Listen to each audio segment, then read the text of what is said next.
I had always considered my lake property to be my sanctuary, a place where I could get away from the relentless noise of the city and breathe air that smelled like pine and water instead of exhaust and asphalt. I had inherited it from my grandfather years ago, a generous man who bought the land when nobody else had seen much value in it. Over 100 acres with a shimmering blue lake at its center, ringed with tall pines and wildflowers, and not a single house on the deed except for the cabin I kept tucked on the far side. The funny thing about land is that if you leave it alone for too long, other people start to forget it belongs to you. That's what happened here. My work had kept me in the city for months on end, so I hadn't been out to the cabin or the lake. My visits had become less frequent, and though I paid the taxes and kept the paperwork in order, I had no idea what had been going on in my absence. That summer, I decided to take a week off and finally head out. I loaded up my truck with camping gear, fishing rods, and a cooler full of supplies. I figured I'd spend some nights in the cabin and others in a tent by the lake shore, just like I used to with my grandfather when I was a kid. As I drove down the winding country roads, the excitement in my chest built until I finally crested the ridge that overlooked the lake. Only when I looked down, my jaw tightened. The quiet little lake I remembered was dotted with boats. Kayaks, paddleboards, even a few docks had been set up along the water's edge. On the near side, I could see trimmed lawns, lawn chairs, and umbrellas planted like it was some suburban neighborhood's backyard swimming hole. My lake. I pulled my truck down the gravel road that led to the cabin, trying to process what I was seeing. When I parked and stepped out, I could hear laughter across the water, kids splashing, and the hum of generators near one of the makeshift docks. It looked less like a hidden sanctuary and more like a public park. I set up my tent on the far side anyway, refusing to let my peace be disturbed. I cooked over my campfire, fished in the early morning, and sat under the stars at night. But on the third morning, I was jolted awake by the sound of angry voices, a woman in her late 50s, short blonde bob haircut and sunglasses perched on her head like a crown, stood with her hands on her hips. Behind her were two men in polo shirts with HOA logos on their chests. "What do you think you're doing?" The woman snapped. I rubbed my eyes, still half in my sleeping bag. "Camping. On my land." "This isn't your land," she shot back with a laugh that sounded more like a bark. "This is the Lakeside Estates HOA. You can't just pitch a tent here. It's against our community rules." I sat up slowly, my irritation rising. "Lady, this lake and this land have been in my family for generations. I have the deeds. I pay the taxes. You're the ones trespassing." The two men exchanged glances, and one stepped forward with a smug smile. "Look, buddy, this lake has been part of our community for years. We maintain the docks, the lawns, the recreational space. You can't just show up and pretend you own it." I stood now, brushing off my jeans. "I'm not pretending. I do own it. And you're the ones who better have an explanation for why you've been using my lake without permission." The woman's face flushed. She pulled out her phone and held it up like a weapon. "That's it. I'm calling the cops. You can explain your little fantasy about owning this place to them." I laughed, more in disbelief than amusement. "Go ahead. I'll be more than happy to show them the paperwork."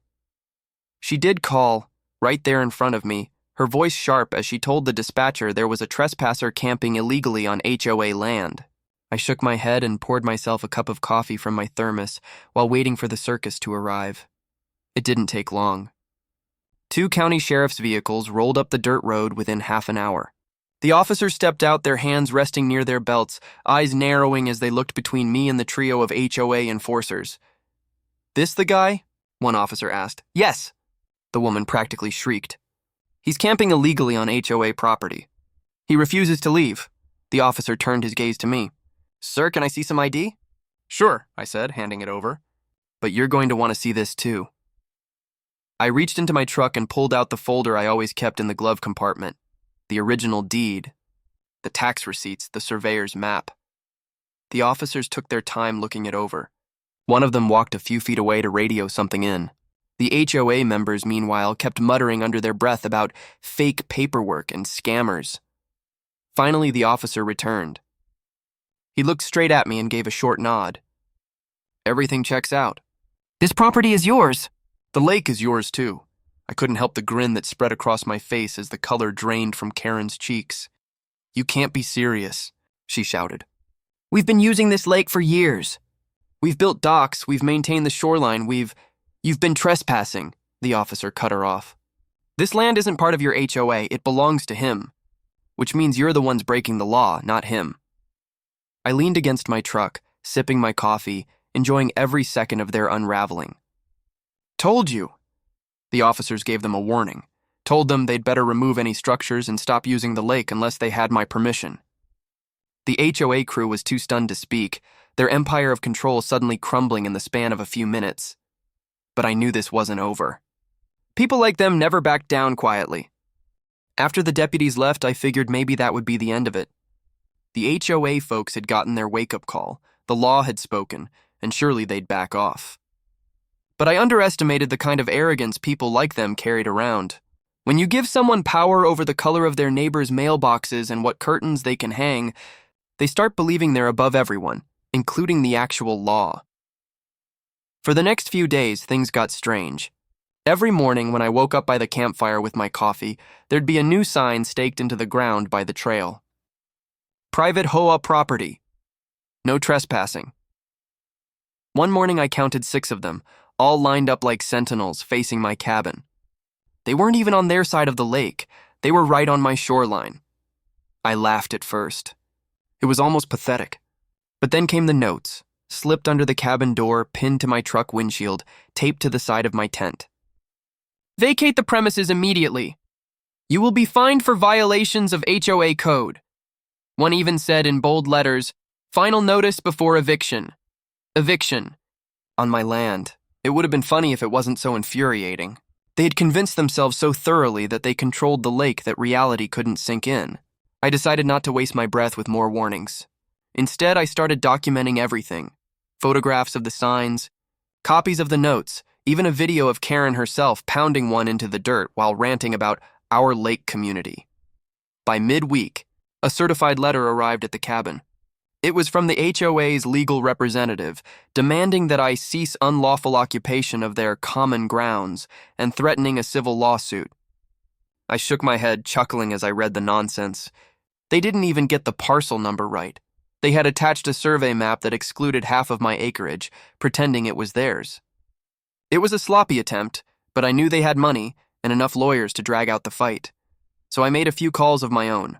My family had kept all the original deeds, surveys, and tax receipts going back nearly a century.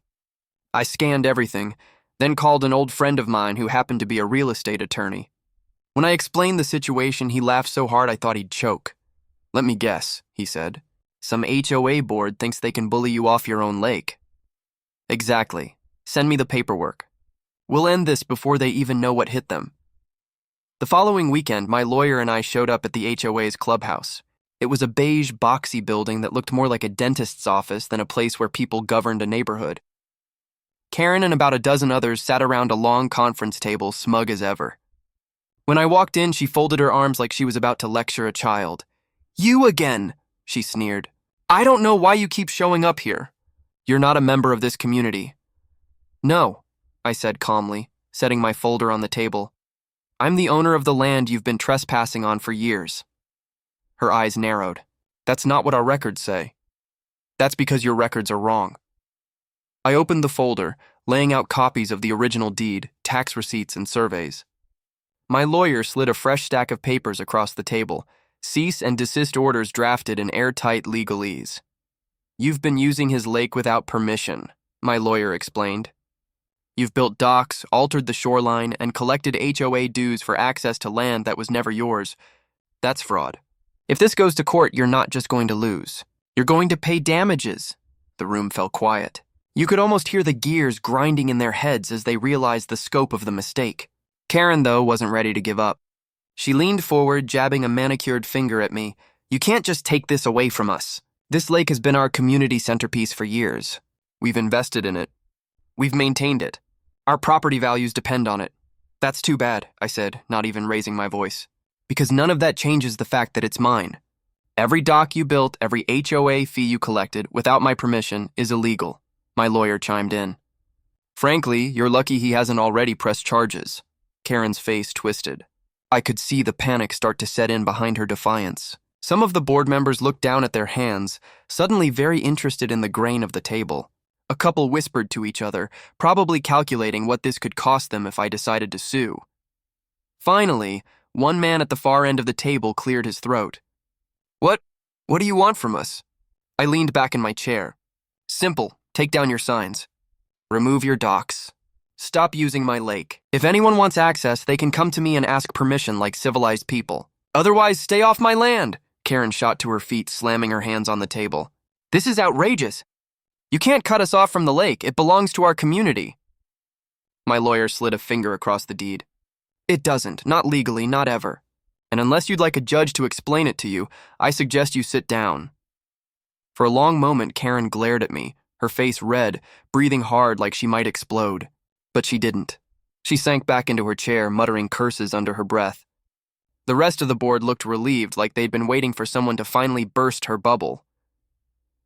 We left the clubhouse with the agreement unsigned, but the message delivered loud and clear. I had won round 2. Still, I knew this wasn't over. Karen wasn't the type to accept defeat. That night, as I sat by the lake with my dog curled up at my feet, I watched headlights flicker through the trees across the water. A group of people were out there taking down one of the docks in the dark. Slowly, grudgingly, the HOA was backing off, but I couldn't shake the feeling that Karen was already plotting her next move. For a brief moment, I thought maybe they'd learned their lesson. The signs started disappearing one by one, and by the end of the week, half the docks were dismantled. It was progress. But if I'd learned anything about people like Karen, it was this. They don't retreat. They regroup. The first clue came the following Saturday morning. I was brewing coffee by the campfire when I heard the low rumble of engines. I stepped out from behind my cabin to see a caravan of golf carts rolling toward the lake, packed with HOA members. At the front, of course, was Karen, perched in the passenger seat of a shiny white cart, arms folded like a queen returning to her throne. The carts parked along the lakeshore. People carried folding chairs, clipboards, and even a portable speaker system. Within minutes, they'd set up a makeshift assembly right there on my grass. Karen grabbed the microphone, her voice screeching across the water. Neighbors! We cannot let this injustice stand! This man, she pointed at me like I was a criminal, is trying to take away what we've built together. Our children grew up swimming here, our families invested in this community, and now he claims it all belongs to him. The crowd murmured in agreement. Some shook their heads, others crossed their arms. A few avoided my eyes altogether. I walked closer, holding my mug, calm as ever. Excuse me, I said, loud enough for everyone to hear. I don't claim it, I own it. Deeds, surveys, tax records, all prove it's mine. You've all been trespassing for years. Karen's lip curled. You think waiving paperwork makes it true? This is our home. Our lives. You're just some outsider looking to cash in. That jab got under my skin. I took a slow sip of coffee, then said, Funny, if I'm an outsider, why do I pay the taxes every year while you sit here pretending it's free? That quieted a few of them. But Karen wasn't done. She threw up her hands. Neighbors, we must stand united. If we give up this lake, our property values will plummet. Our community will fall apart. We cannot bow to intimidation. I almost laughed at that. Intimidation? I was one guy camping by my own lake. But the crowd cheered, clapping for her speech. She was whipping them into a frenzy. Then came the kicker. Starting today, Karen announced, no one is to acknowledge him, no one is to assist him, and no one is to step foot on this so-called private property without HOA approval. If he wants a war, we'll give him one. The crowd erupted again. I stood there watching, half amused, half frustrated. This wasn't a fight over a lake anymore. It was about Karen's ego. And she had just declared war. That night, the sabotage began. First, my dock rope was cut. I woke the next morning to find my canoe drifting halfway across the lake.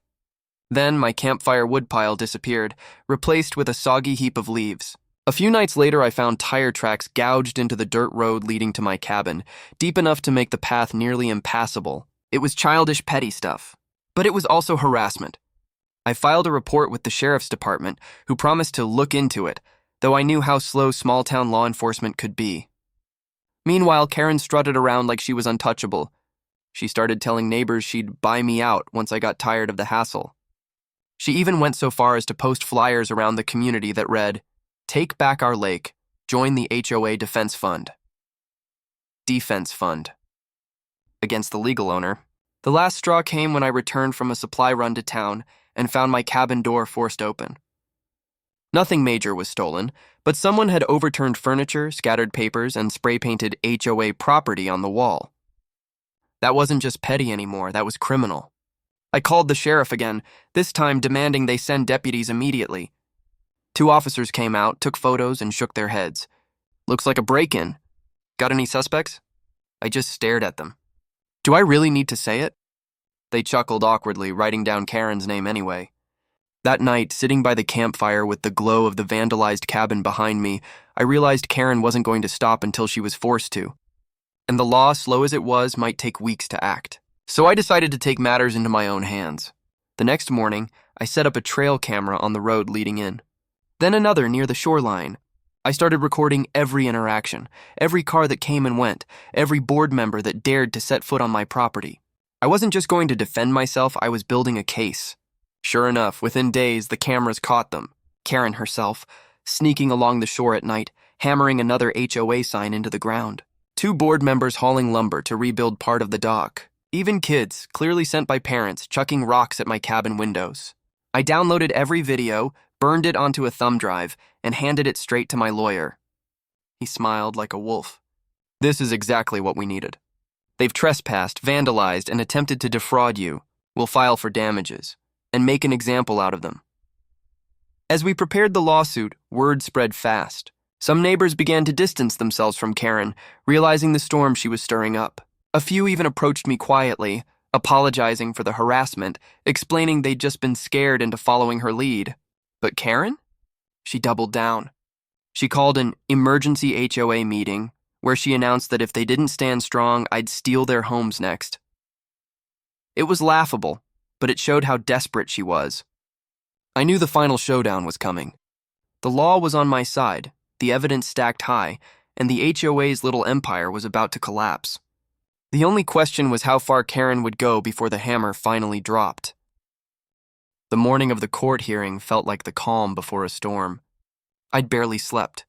Not because I was nervous, I knew the evidence was airtight, but because I kept replaying all the harassment, the sabotage, the smug grin Karen wore every time she thought she'd cornered me. Today, that grin would disappear. My lawyer met me at the courthouse steps, briefcase in hand, confidence radiating off him. "They don't stand a chance," he said, clapping me on the shoulder. "You've got deeds, surveys, tax receipts, video footage of trespassing, and witness statements. All they've got is bluster." We walked into the courtroom, and there they were. Karen and half the HOA board sitting stiff in pressed suits like schoolchildren waiting for detention. Karen's eyes locked onto mine, filled with that same fire of defiance. She looked ready to argue her way into victory, like charm and arrogance could override decades of property law. When the judge entered, the room hushed. The case began with my lawyer presenting the deeds, maps, and tax history, proving my sole ownership of the lake and surrounding land. He even displayed satellite images showing the boundaries, highlighting every dock, bench, and HOA facility they'd built squarely on my land. The judge leaned forward, eyebrows raised. "So to clarify, this entire lake and its shoreline are legally yours?" "Yes, Your Honor," I said calmly. "And I have been paying taxes on it for over a decade." Then came the videos. Clip after clip played on the screen. Karen hammering signs into my property at night. 2 HOA board members rebuilding docks after being told to remove them. Teenagers hurling rocks at my cabin. And finally, the spray-painted words, HOA property, across my wall. The courtroom buzzed with whispers. Even some HOA members shifted uncomfortably in their seats. Karen leapt up, unable to contain herself. "This is outrageous. Those videos don't prove anything. He's manipulating the footage! This is our community, our lake. It belongs to all of us." The judge slammed his gavel. "Sit down, ma'am. You'll have your turn." When it came, Karen delivered a tirade worthy of a drama series. She spoke about tradition, about how families had used the lake for years, about how it wasn't fair that one man could claim what she insisted was the soul of the neighborhood. But when pressed for legal documentation, she had nothing. No deeds, no permits, no tax records, only emotional appeals. The judge was patient but firm. "I understand your attachment, ma'am, but the law is clear. Sentiment does not override property ownership." By the end of the hearing, the ruling was decisive. The lake, the shoreline, and all adjoining land were mine. The HOA had trespassed, vandalized, and acted unlawfully. They were ordered to dismantle every structure, remove all signage, and cease all use of the property immediately. On top of that, the judge approved damages. Karen and the HOA were fined for vandalism, harassment, and trespassing, with Karen herself personally named in the judgment. The HOA was ordered to cover my legal fees in full. The gavel came down with a final thud. Case closed. Karen sat frozen, her face pale. For the first time, she had no words. As we walked out, reporters from the local paper snapped photos, scribbling notes about the HOA scandal. Neighbors whispered, some glaring at Karen, others looking relieved. The facade of her control had cracked wide open, but the story didn't end there. Over the next few weeks, I watched as the HOA scrambled to comply. Contractors were hired to tear down docks, benches, and sheds they'd built over the years. The HOA Lake Rules signs vanished one by one, tossed into dumpsters. Where Karen once strutted proudly along the shore, she now avoided it entirely. The neighborhood buzz shifted too. People who once blindly followed her started approaching me, sheepish smiles on their faces. Some apologized for the harassment. Others asked if they could still fish at the lake, this time with permission. I thought about it carefully. I wasn't out for revenge against everyone, just the ones who abused their power. So I created a simple permit system. Neighbors could apply for access free of charge as long as they respected the rules. No HOA nonsense, no fake authority, just common courtesy, and word spread fast. Suddenly, the lake wasn't just a battleground. It became a place where people laughed, kids played, and dogs splashed in the water, this time with my blessing. Karen, however, didn't recover so easily. She resigned from the HOA board under pressure, though rumor had it she tried clinging to power until the very last moment. Some said she was selling her house and moving away. Others claimed she still muttered about taking the lake back whenever someone brought it up. For me, the whole ordeal was a reminder. You can stand your ground, even against the loudest, most entitled voices. Karen thought she owned the valley through intimidation, but when it came down to it, she was just another bully caught in her own lies.